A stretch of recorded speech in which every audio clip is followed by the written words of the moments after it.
Right, let's get into Scorpio, shall we? Scorpio. Cool. All right. Scorpio, very small in terms of where how many degrees it takes up of the sun's ecliptic path. So if you look closely, you'll see this little outline here, okay? And this little outline is where the Scorpio constellation technically is.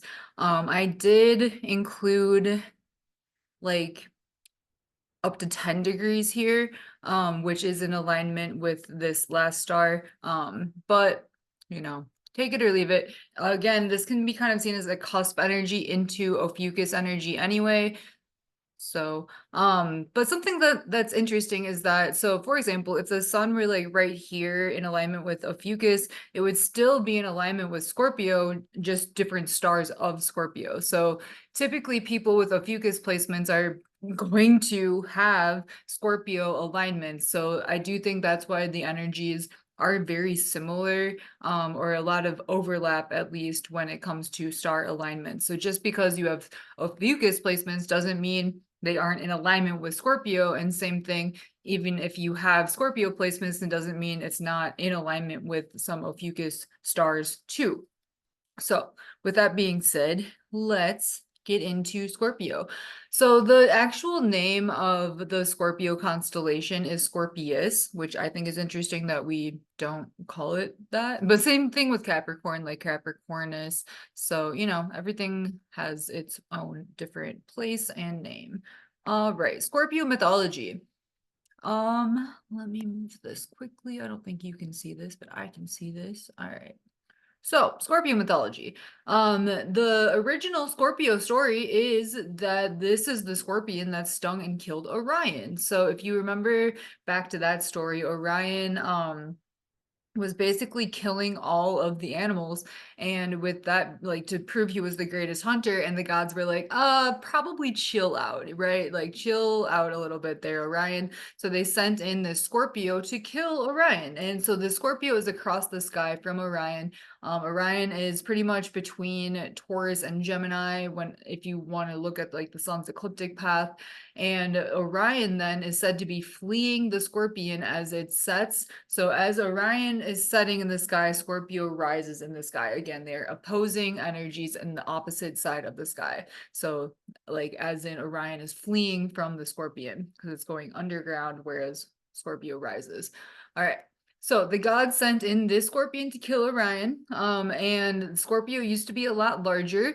It used to encompass also the constellation of Libra. So the pincher or the scales of Libra used to be the pinchers of Scorpio. Some stars within Libra are still named after the pinchers of Scorpio. So there again, there is a lot of this overlapping energy.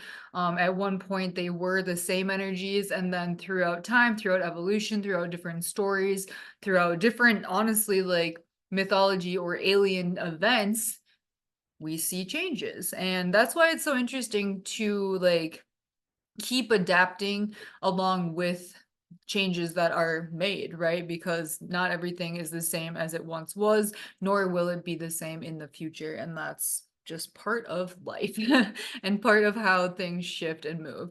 All right. So if somebody has Scorpio placements at all, not just in alignment with the Scorpio stars, but Scorpio placements overall, they will have themes of death, either maybe potentially causing someone's death or dealing with death in some way. That's very broad, right? That can mean a death in the family, like early on. That can mean maybe even like growing up, you might work in hospice, or you might work in a morgue, or you know, something like that, something along those lines. Dealing with death, that could even honestly be like a police officer or something, like dealing with really like murders, or like investigating murders or something like that, something along those lines. So a lot of different ways where themes of death can show up. These people can be seen as pretty toxic and poisonous, or at least the ability to be, often feared or avoided by others, killing, harming, but for a just cause. Like typically Scorpio is not going to go out of their way to go harm somebody unless they're threatening them or someone they love, and then may bring karma or be responsible for serving karma. Hard exterior, and they may be a little bit predatory, to be real. All right.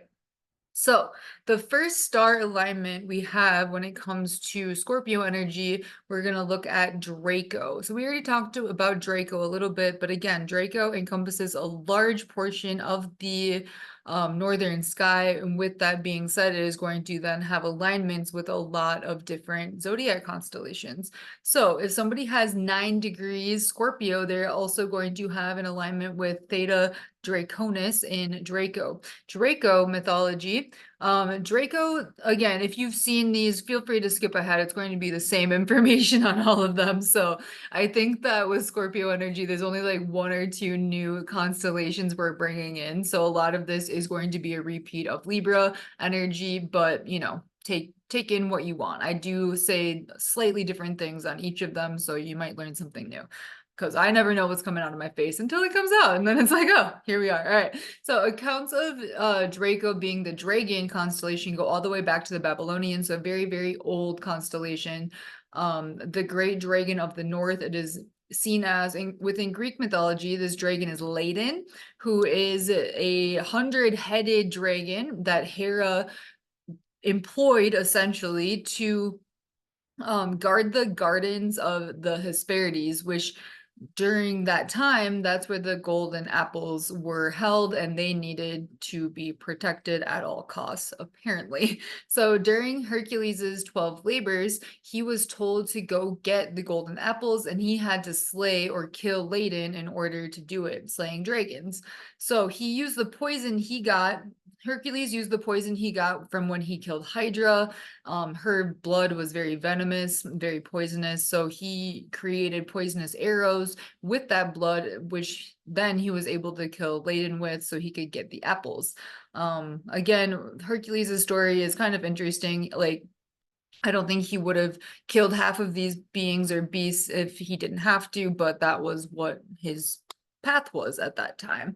All right. And then in Roman mythology, Draco was one of the giant titans who warred with the Olympian gods for 10 years. If you are interested in mythology, I do highly recommend looking into the Titans and Olympian War. It's very interesting. It's the war between the gods, essentially.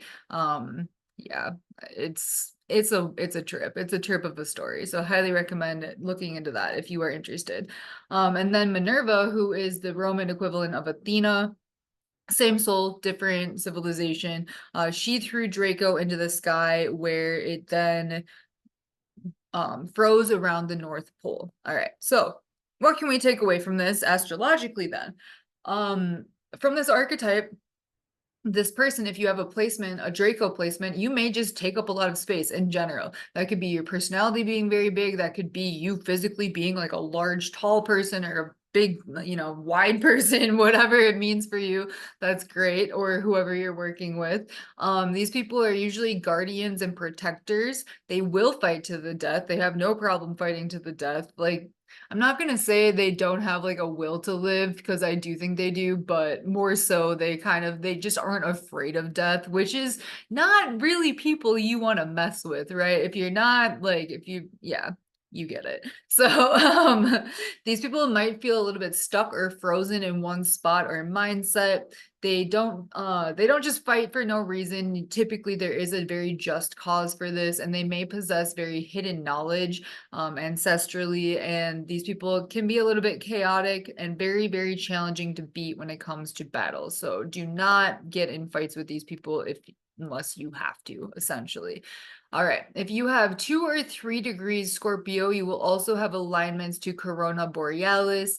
In this mythology, it's very interesting. This is considered to be the Northern Crown. I'm going to call her Princess A again. Princess A of Crete, this is considered to be her crown. So the backstory here is when Theseus came to Crete, he was meant to be sacrificed by the Minotaur, which was a half man, half bull. And this is depicted down here in this image, the Minotaur here. The Minotaur was actually Princess A's half brother. How did that become? Because that's weird. So they essentially have the same mom, but their mother starts with a P. I'm not sure how to say it. She was cursed by Poseidon to fall in love with a bull and essentially, yeah, had a baby with this bull, which is again exactly how you think it happened, and unfortunately. So King Minos then locked this bull because he was like, what are we going to do with this bull? This bull is like terrorizing everything. So he locked this bull inside a labyrinth. If you remember, a labyrinth is like this massive maze. If you've ever seen the movie Labyrinth, it's essentially like that. But the bull required sacrifices. So Theseus, he came to Crete. He was supposed to be a sacrifice for this creature, right? This half man, half bull. All right. So Theseus wasn't thrilled about this, obviously. And then Princess A, she saw Theseus and she fell in love with him. And she was like, okay, this is my escape plan because if he survives and I can help him survive, then he will help me get out of here. So they made that agreement where let's see. So yes, let me backtrack. Sorry, I was like trying to tell the story without reading the story. That did not work well with my brain. Theseus said,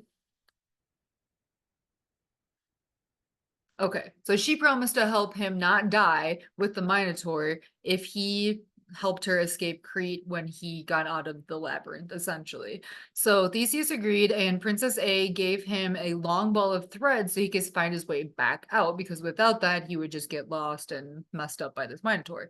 Theseus then was able to escape the Minotaur, and he also then helped Princess A escape Crete. But then he ditched her on another island. So he's like, yeah, this has been fun, but we're not vibing like that. So check you later. And then the god Dionysus, if you remember Dionysus, he was the dude that went to go visit the grape farmer guy and taught him how to make wine. He is the god of wine. And Dionysus saw her there, Princess A, and fell in love with her and made her his wife. So the crown and Corona Borealis was made by Hephaestus, who was actually Aphrodite's first husband, for her to wear on her wedding day. And after she was married, she put the crown into the sky to be remembered as Corona Borealis.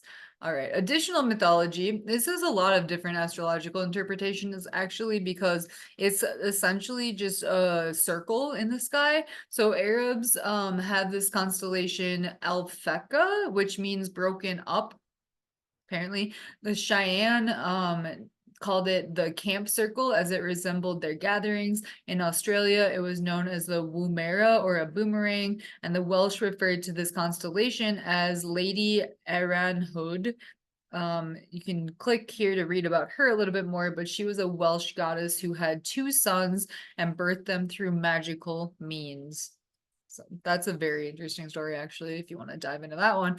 But anyway, astrologically, then, if somebody has these alignments, they might have a very dramatic love life. And again, like this is Scorpio energy, so their base energy is Scorpio. So any other star alignments they have will be in addition to that Scorpio energy. So these people might have a very dramatic love life, but they might be very helpful. At some point in their life, they may desire to escape where they're currently at or be rescued by someone. They might honestly expect princess treatment because of past life or current life. Like if somebody was raised very spoiled, they might expect that from their partners moving forward, which is what it is. A mother or a mother figure may have beef with a god or like a family line curse. I laugh. It's not funny though. Like that's legitimately a thing that does happen. They might have a strange relationship with their half siblings or no relationship at all, or just like a very strained one. They may get abandoned at some point by a lover, or like an ex-lover, or just something not working out, and then that leaves them in like a bad spot. things might always come back around or full circle for these people, and they may conceive a child in an unexpected way or have an unexpected pregnancy. That, I guess, can go for male or female, right? Unexpected pregnancies.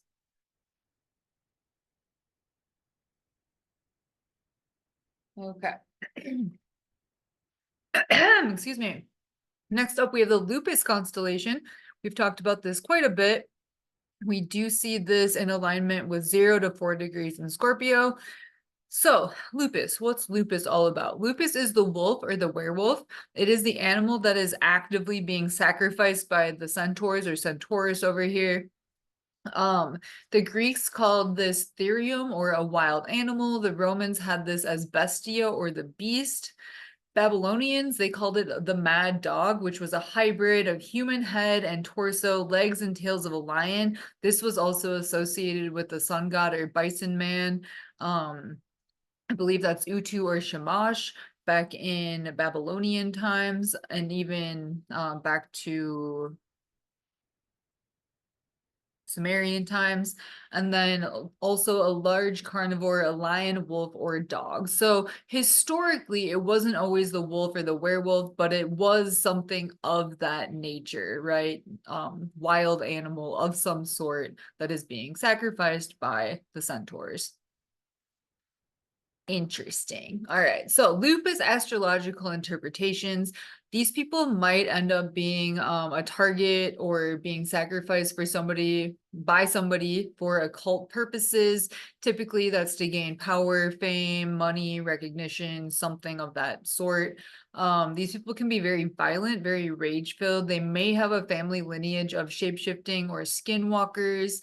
These people might get really mad or angry very easily. And if we're following werewolf mythology, they might be extra sensitive to full moon energy. So being aware of that.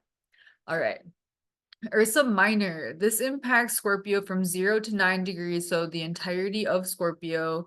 If you think about like 0 degrees, so there's like 10 degrees fully, 0 being 1 full degree. So it's 0 to 9 degrees, but that's kind of like 10, but not really, but sort of. So anyway, 4 degrees. If somebody has 4 degrees Scorpio, it will be Ursa Minor, in alignment with Ursa Minor. All right, so the first myth here with Ursa Minor is that this is Arcus. So we talked a lot about Arcus already, but this is a refresher in case you need it.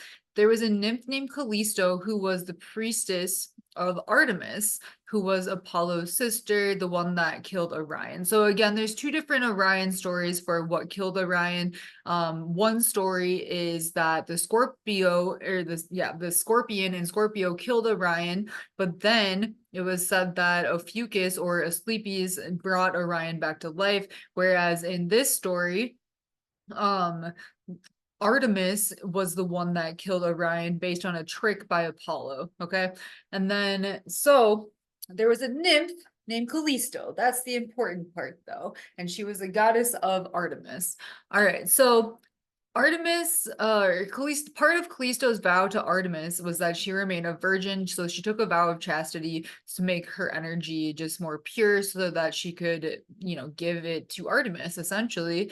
That's how being a priestess works, and then that god or goddess can work through them and help them out in some type of way, is generally how it's seen.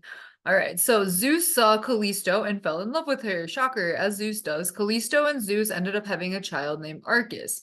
So again, it was likely that Zeus ended up raping her, which is typically what happens with Zeus. I don't think Callisto was like, yeah, Zeus, let's go make a baby. Like, I don't think that's how her day was going at all, but that's what ended up happening. And Artemis found out that Callisto was pregnant and she turned her into a bear, the great bear, Ursa Major. So that's the big one that you see here. So Arcus, though, was her son. And Callisto lived for a bear for 15 years. And then one day her son Arcus was in the forest and he came up to Callisto, but she was in the form of a bear. So he had no idea that this was his mom, because why would you logically think that if you see a bear in the woods? You would not. So he got scared and he was going to kill her. He was going to stab her with his spear to defend himself. And Zeus, finally did something sort of good. He saw what was about to happen, and he sent a large gust of wind to carry them both into the heavens, placing Callisto into the sky as Ursa Major and Arcus becoming the constellation Ursa Minor. But in other stories, we see Arcus showing up as Boots, so it kind of depends which myth you want to go with. The next myth we have here for Ursa Minor is that this is Ida. Ida was one of the nymphs who raised Zeus as a child. So Zeus's father, who was Cronus or Saturn, he was told by an oracle that one of his children would end up overthrowing him. So naturally, what does he do? He kills all of his kids, he eats them. Rhea, who was Zeus's mother, was she was sick of Cronus, like eating all of her kids. So she tricked him and smuggled Zeus over to Crete, but she couldn't raise him herself. She had to have nymphs do it. So that is where we see this Ida character pop up as one of the nymphs that nursed Zeus for a year and allowed him life, having Adastia as Ursa Major, the big bear, and then Ida, Ursa Minor, as the smaller bear. Amalethea was a goat that also nursed Zeus, and she was placed into the sky as the star Capella, which is in the constellation of Auriga, which is right above the head of Taurus. So Zeus did eventually overthrow Cronus, releasing his siblings, Hades, Poseidon, Demeter, Hera, and Hestia. Yes, Zeus and his sister Hera locked in. Don't love that. Welcome to Greek mythology. All right. There's a lot of bad things. I mean, and it's kind of interesting because these archetypes are still playing out in a lot of settings and a lot of secret societies. Like there are secret incest societies, and like it's wild out there. So I mean, do whatever, but yeah. All right. Ursa Minor, astrological interpretations. If somebody has alignments with Ursa Minor, they may have been potentially abandoned by their mother at some point in life or felt abandoned by. They may have harsh feelings toward a mother or a mother figure, or that could even be a stepmother or like a mother-in-law of some sort. May try to physically harm their mother at some point. Divine intervention likely happening at some points in their life, so that can be a switching timelines or different miracles like popping in to make sure they don't, do something too crazy. Nurturing, motherly energy, helpful, kind, and may take care of other people's kids or children that are unrelated to them in some way. All right, so a lot of very interesting energies here for sure. Next constellation we have is Norma. This impacts Scorpio from 4 degrees to 9 degrees. As you can see, it's right down here, neighboring Lupus, right underneath Scorpio. All right, this has 4 different alignments, the brightest being at 7 degrees. Yeah, 7 degrees Scorpio. Okay, so Norma doesn't necessarily have any associated mythology with it. It is normal in Latin, which is interesting.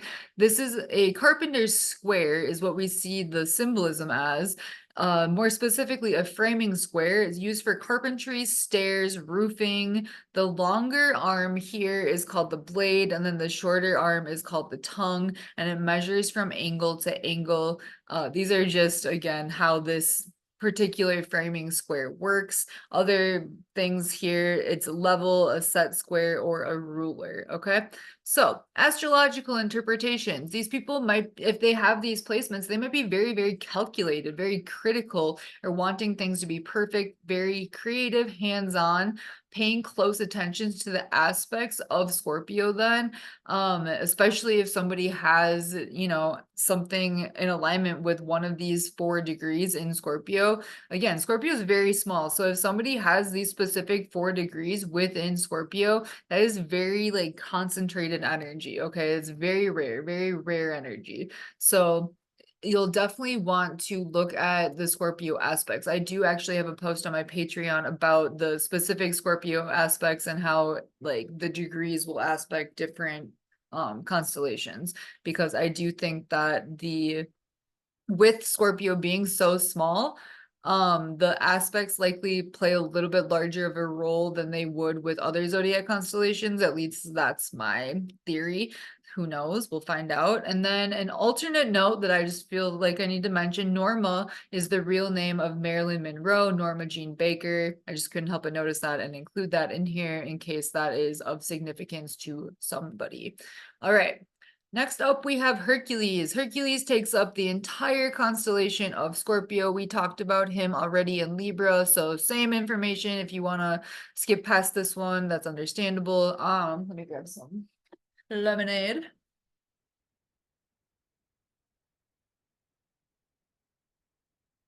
Okay. So, Hercules. A lot of things happening with Hercules. The Greeks have his name as Heracles, the Romans Hercules, and then his birth name was actually Alceus,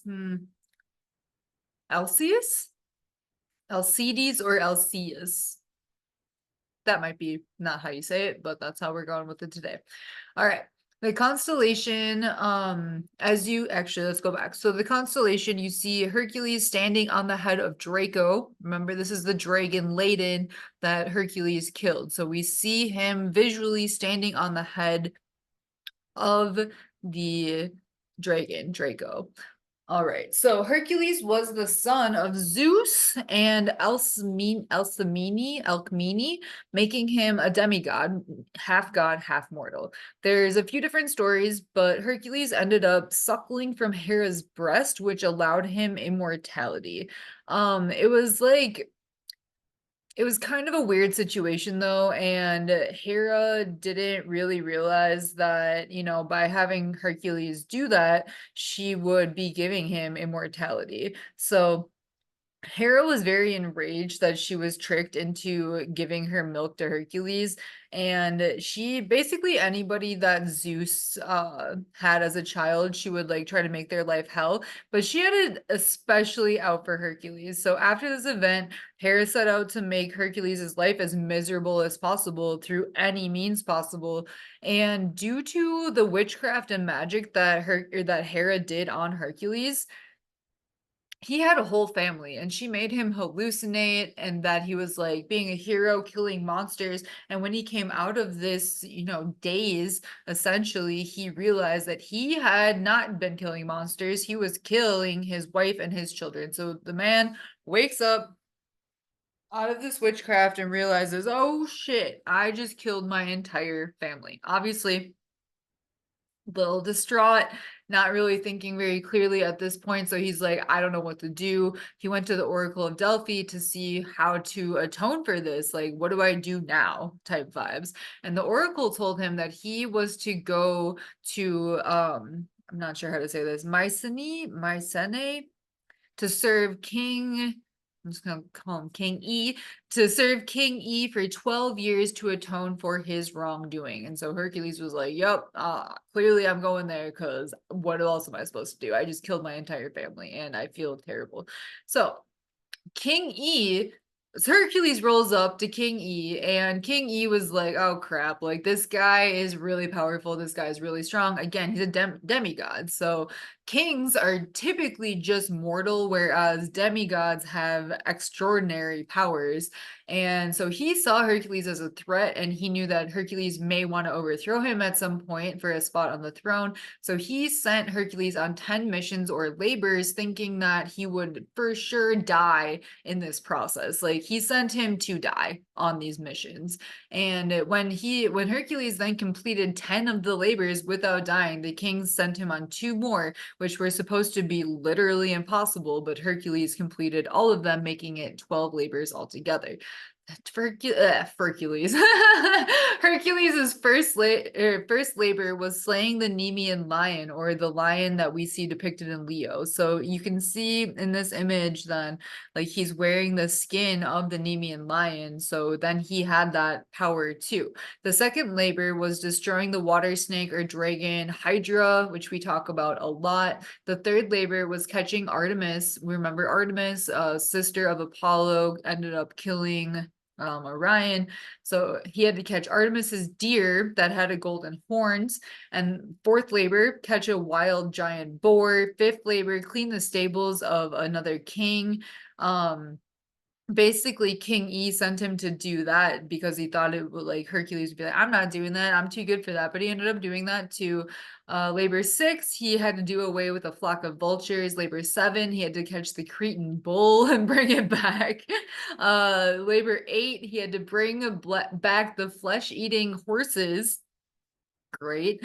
Like, literally would eat people, horses that ate people, of King Diomedes. Labor 9, he had to bring the belt of one of the queens of the Amazon. He actually, like, that's a very dramatic story. Hera interfered with that one as well to make it worse, but essentially, like, started a war with the Amazons. Not the best move.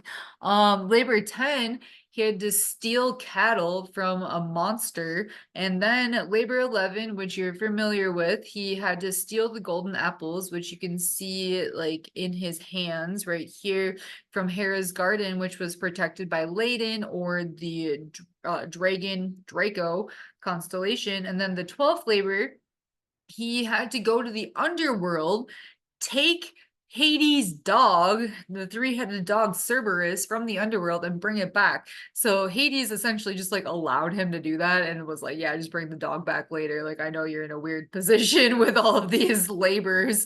And so, I mean, you know, he was fairly respected by the gods because obviously, like, Hades not just gonna let anybody take his dog. So there's that.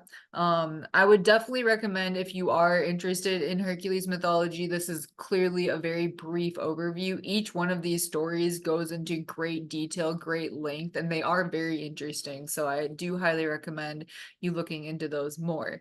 Additional Hercules mythology outside of his labors, which is typically what people think of the most, but eventually he married a woman named, I'm just going to say D because I'm not sure how to say her name. One time they were traveling and they came to a river. Hercules could swim across the river no problem, but his wife D needed to be carried. A centaur, Nessus, was usually the person that just ferried people across the river, and he was to carry Hercules' wife D across. Unfortunately, Nessus, because if you remember back, all of the centaurs are just, like, horny and have no self-control and are pretty horrible individuals. He fell in lust with her and he tried to rape her on this little ferry ride, and Hercules was like, what the fuck? So he killed him with a poison arrow. But before he died, Nessus offered D, Hercules' wife, some of his blood, saying that if she ever needed it, it could be used as a love charm. So then later in life, D did suspect Hercules of, like, cheating or having a wandering eye a little bit, and she wanted to use some of the blood then as a love charm to be like, all right, well, that's my dude, I'm gonna, you know, bring him back to me with his blood. So she put some of the blood onto a shirt and she gave it to Hercules, but she didn't realize that this blood was poison because Hercules killed him with a poison arrow, but from the poison arrow was the blood, or the poison was from Hydra. So this, like, crazy poisonous blood. And so Hercules essentially was like, okay, well, you just poisoned me now, and I can't even, I'm a demigod, but, like, there's no way I can survive this. This is too bad. So the love spell that she tried to give to him ended up killing him. And so Hercules, before he died, he went to the top of a hill, made himself a little, basically put himself in a little altar, or it's called a pyre, and he set it and himself on fire, killing the mortal part of himself, and then the immortal part, because remember, half god, half man, went to go live with the gods on Mount Olympus. Very interesting. All right, so if you have Hercules alignments, these are some energies that you might experience, or if you're reading for somebody, these are energies that they might experience. We have the mother and father having an imbalance of power in some type of way. These people may have, like, a secret birth or a non-traditional birth, or, like, having to keep it kind of like hush hush from others for some reason. Could be a lot of different reasons. These people could have an evil stepmom. They may have dealt with childhood SA, as we see with, like, Hercules suckling from Hera, but wasn't really, that's not what anybody was supposed to do. Mental health issues, potentially due to witchcraft or just in general, could be due to a lot of different things, just trauma in general. Feeling great remorse over mistakes made, willing to do anything to make things right. This is very heroic energy, though, at the end of the day, overcoming all obstacles and their path, no matter what. Very strong, very determined, witty, humble, actually, and pretty brave. Not pretty brave, very brave. To pull off those 12 labors, you have to be pretty brave. Maybe a little stupid, but that's fine. A lot of like a lot of myths and stuff, like people achieve things basically because they don't know that they're not supposed to be able to. Okay, so it's like that's a lesson in life, though, the limiting beliefs that come from some things. You're like, oh, if you don't know it's a limit, then you're probably not going to have that limiting belief, which is very interesting. All right, Ophiuchus time.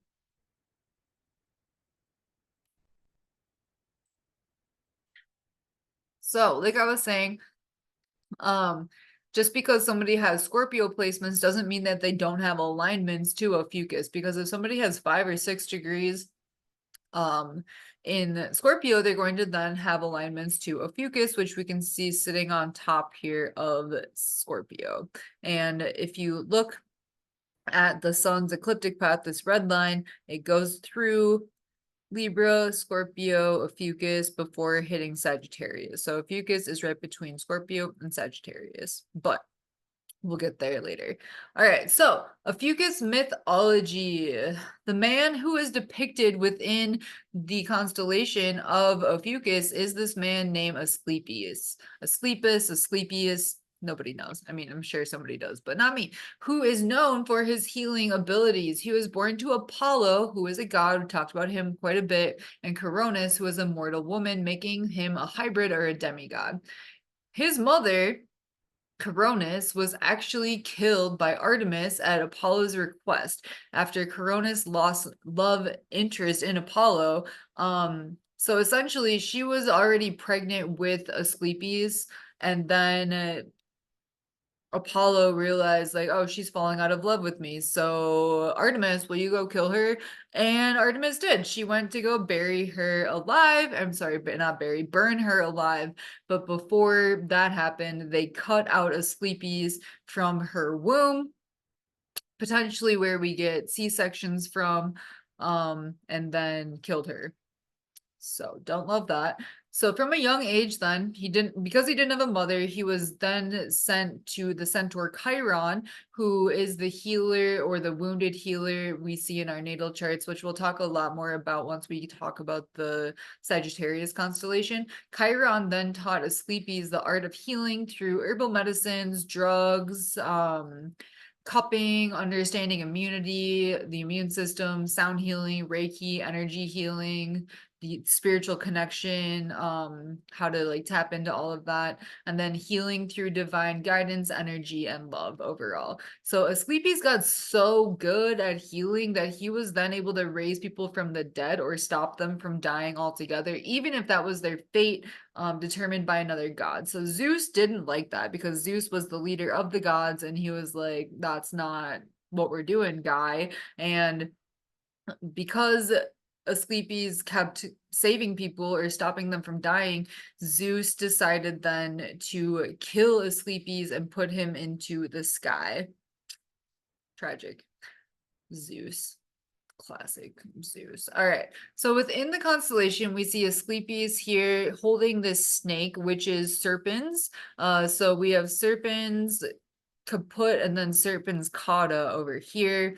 The name, the classification Ophidian is relating to or denoting snakes. So that's where we get the name Ophiuchus from. So if you're ever like, Ophiuchus, Asclepius, what is it? So Ophiuchus is just the name of the constellation, whereas Asclepius is the man within the constellation. Hopefully that makes sense, or the demigod at least. All right. Ophidia is reptile group or a small snake, and that is where we get the name Ophiuchus from.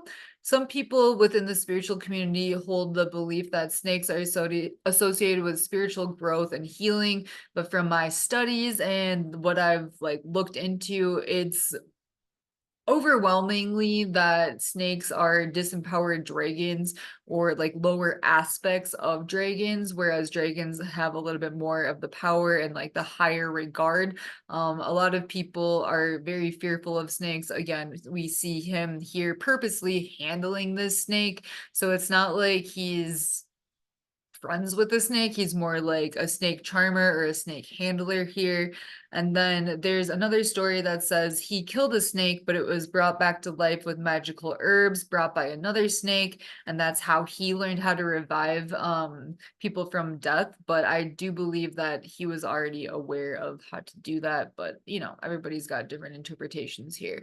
So if you say Ophiuchus astrological interpretations, if somebody has alignments here, they might have very strong generational healing abilities. They can sometimes though feel like a healer's burden because it can be a lot, right? To take care of other people all the time. It takes a lot of time, effort, and energy. These people typically have very advanced knowledge of themselves, their ancestral lineage or cultural roots, a reconnection with the spiritual side of life for helping themselves and others, mind, body, spirit, self-integration, embracing unconditional love, getting to know and reconnecting with your spiritual family and the non-physical. So a lot of the work that Ophiuchus energy takes on is not of the physical. It's like of higher power, essentially. So working with the elements, these people usually have a very unique understanding of the elements and how to work with them. Alchemy, changing different states of energy, and then connection to angels or aliens. Different or additional astrological interpretations then for Ophiuchus energy, frequencies and sound for healing, understanding, and how to utilize those. This is also seen as like completing cycles and not continuing them.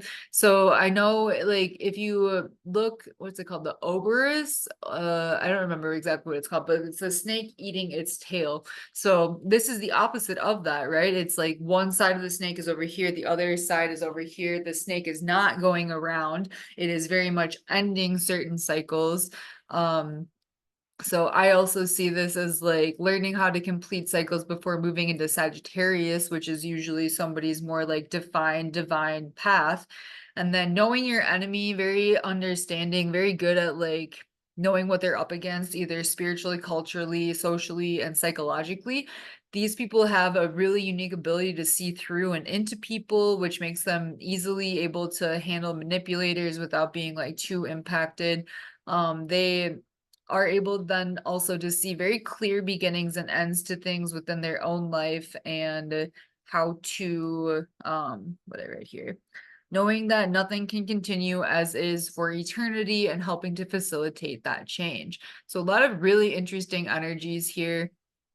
Shadow aspects can include, because I mean it still is associated with snakes a bit here, so we do see that snake-like behavior, lying to get what they want, sometimes trickery, hiding knowledge because they have a lot of it, so hiding knowledge from others to keep it for themselves for their own power purposes, using power for selfish, not aiding the collective. Let's see, elaborate schemes. These people are schemers too. They might really play on people's psyches or feelings. They may have very high expectations for how other people treat them. And then if they don't get that energy, they're gonna, you know, not be the best people in the world. And then also like kind of seeing themselves as above others sometimes.